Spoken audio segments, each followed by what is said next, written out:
position you wanted to be in. You got the fight that you wanted to fight, right? I mean, what does this moment feel like for you?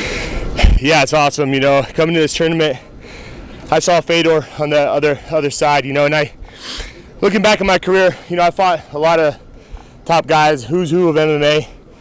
He's always one guy that I thought I would never have even a chance to be standing across the cage with. You know, he was in Pride at that time. It was way over there.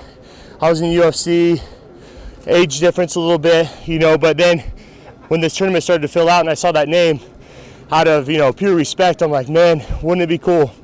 I made it to the finals and get to fight one of the guys that, you know, I came up on idolizing and watching, and here we are, man. It's just this whole thing. I came and won the light heavyweight belt after this tournament. That was fun in and of itself, but to be in the finals against Fedor, it's just a cherry on top. What have you thought about his performance in the tournament? Because I think he had like question marks around him coming in, but he's made it to the finals. What have you thought about his? They were great. I mean, what else can you take from him? First round stoppages. I was interested to see how the Mir fight would go with him being so big, you know, coming in and being a big heavyweight. And then he answered that with a knockout. Then with Sonnen, you know, it was I was at that fight, and those were one of the fights where I wanted to see a second round. I wanted to see if the tides were going to turn at all, but he went out there and kind of dominated Chael, you know, and looked great in the process. You know, he leaves everything he has in that cage, you know, and definitely in those two first rounds. So you can't really take much from it. That's the thing, you know, it kind of sucks, but it is what it is. You know, being in this heavyweight finals, it wouldn't be as sweet if it was, and no disrespect to Chael, but it wasn't be as sweet if it was almost 205ers in the finals. You know, I want a true heavyweight. Not only that, it's one of the greatest heavyweights of all time. And to go out there and be able to compete for the heavyweight belt against a man like that, it's a dream right now, you know, and we're a couple of days out.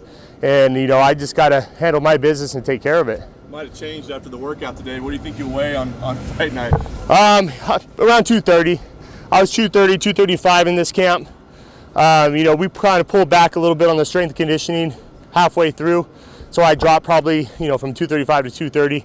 And my weight around fight time, my body, I just let it go wherever it wants. You know, it just kind of gets rid of whatever it doesn't feel like we need, and I just weigh in, and I'm strong enough to compete against the biggest guys in the division.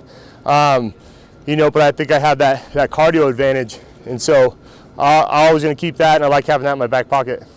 You've been a part of some big fights in your career, but I wondered what the feeling will be like on fight night. I mean, is there a chance of nerves? Is there a chance of, you know, getting starstruck a little bit, seeing Fedor on the other side of the cage? What do you think the emotions will be like? That kind of happens for me like a week ago, you know, when you're still in that border where you're at home, you know, with my family and all that, and then you kind of like, I'm fighting Fedor in a week and a half, you know. Now it's all business. I feel great. Out here, you get that first couple workouts in, and for me, it's, if this was 10 fights, 20 fights earlier in my career, that would be the case. I'd be sitting there like, holy shit, I'm standing across from, you know, Fedor, and you know, he's about to try to take my head off. You know, now I've been in there with those top guys, you know, stood across from, you know, the greats in MMA, and I don't feel that anymore. I just feel like he's the Fedor of today, you know, the Fedor of January 26th that's getting to the cage, and that's it. He can't bring any of his, you know, past accomplishments, neither can I, and so it's kind of the better man win on that day.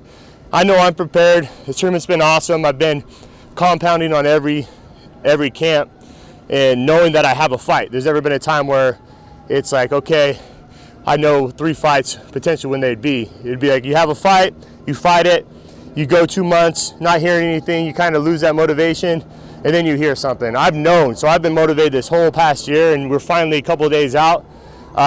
You know, and it's one of the biggest opportunities of my career. It's the biggest fight of my career. It would be the biggest win of my career. Ryan, have you run into Fedor at all?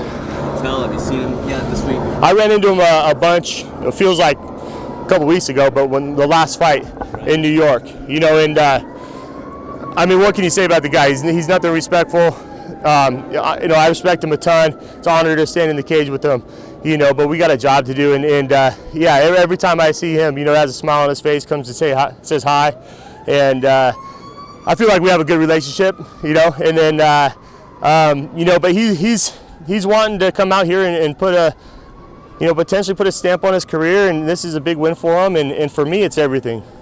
He still kind of has that aura about him, doesn't he? You're kind of wondering what is he really thinking? What's behind those eyes? Yeah, he has a mystique about him, you know, and going back to, I would like to see more, you know, from this tournament from him. I wanted to see a second round with Chael. You know, I wanted to see more in the first round with Frank. You know, and that kind of adds to that mystique. You know, so I hear all kinds of stuff about Fedor. Oh, he's out of his prime. He's this and that. But man, look at his last fights. He's a super dangerous fighter. You know, especially in that first round, he's coming out like a buzzsaw. You know, and so, you know, and I have to make him do that too. You know, I got to make him go out there and use up all that energy and get that out. You know, and so. Man, this is one of the biggest fights of my career, and he's one of the most dangerous opponents I've had. It's like the perfect scenario of this tournament for you because I mean, you barely got touched in 2 fights. You took no damage, and now waiting on the other side for you is one of the greatest of all time, a legend. Is it kind of like the storybook tournament for you? Yeah, I mean, it's a perfect storm. Looking back, you know, I won the light heavyweight title. I defended the title, and then they asked me to come and do the heavyweight tournament. And we said yes. We didn't know the opponents, and then you know you see it kind of fill out, and there's some monsters in there, and so yeah, you know I looked at this and said, man, that would be a cool road. I go out there and win, and Fedor wins, and we're in the finals. But there's so many variables, especially in MMA, and then we kind of see it whittled down, and I just feel like it's a perfect storm. I'm in the absolute prime of my career, physically, mentally.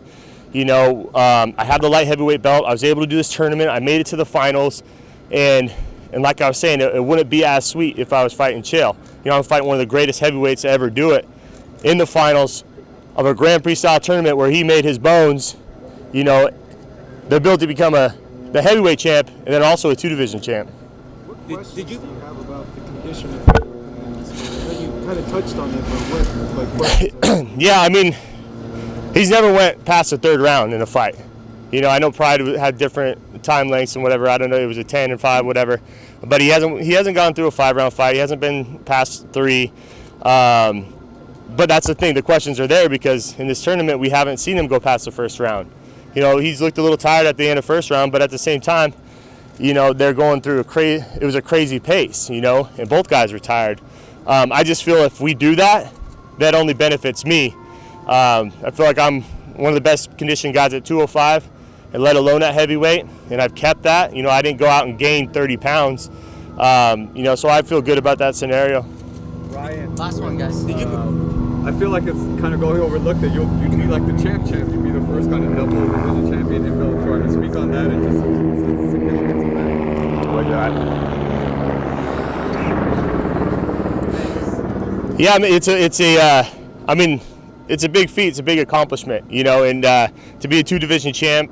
You know, let alone at these big weights where it takes, you know, one punch. It takes one punch, you know, anyway, but still, you know, that's why we don't see heavyweights hold the belt for a long time, you know. And so it's a huge accomplishment. I think it kind of goes under the radar a little bit, but my team and I know, you know, what it's all about, you know, and like I was saying earlier, to do it against somebody like Fedor, you know, I should feel like I'd be one of the best pound-for-pound guys out there, you know, and I just have to go out there and prove that. You know, my last 11, I'm 11-1 the last 12 fights. You know, I've hit my stride. I'm here mentally more, you know, I've always been there physically, but I have it up here, you know, and so it's just perfect timing. Like I said, the perfect storm is here, and what better way to cap off this kind of storybook run right here than beating Fedor.